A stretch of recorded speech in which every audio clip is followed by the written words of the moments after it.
යාරි හලාගෙන මේ තවුසර වැඩි ඔය දන්නවද කට්ටිය මේ අද මෙහෙම තිබ්බට කාලුනේ මෙහෙ ඉන්න බෑ 8 වෙද්දි හැබැයි මේ සෝල්දාදුව මේ යුනිෆෝම් එක ඇඳගෙන සති ගණන් මාස් ගණන් දවසක් ඉන්න පුළුවන්ද ඔයාලට ඉන්න පුළුවන්ද ඇඳුමක් ඇඳගෙන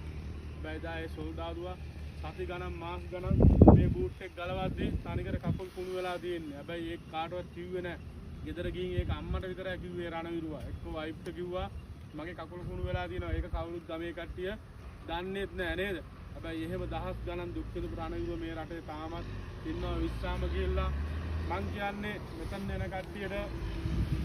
මේ පොඩ්ඩක් හරි මේක මං කියපු දේ අහුවනම් මේ රණවිරුවාට ආමි කාර්යය නම් කියන්න එපා මේ ඇස් දෙකෙන්ම දැක්කා මේ හැමතැනම ලේ ගලාගෙන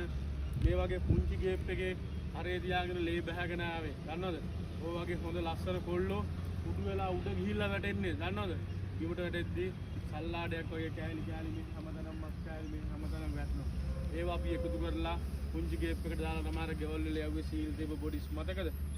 ඒ බොඩිස් වල ඒ සොල්දාදුවගේ හැබෑ කෑලි ඔක්කොම තිබ්බේ නෑ හොඳට මතක තියාගන්න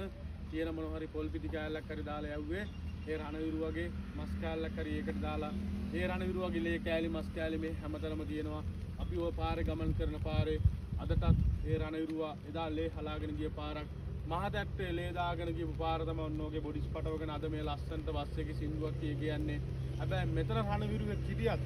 අපේ සිංහ මිනිස්සු නිකම්ම සැලුට් එකක් දාන්න අහක බලාගෙන යනවා ඒ වුණාට ඔය අම්මලා තාත්තලා වැස්සෑරි මේ ස්මාරකේ බලන්න ආවා මේ සහෝදරයෝ මම දන්නවා හදවතින් මේ ආදරේ හින්දා කියලා හැබැයි මම මේ දේ කිව්වේ ඔයාලටද මේ මුළු ලංකාවේ ඉන්න ඔක්කොම මෙන්න මේ දේ මම මෙතන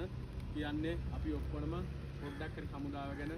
දැනගන්න. හරි එහෙනම් ගිහින් එන්න ඔක්කොම බුස්සන්න අයියා.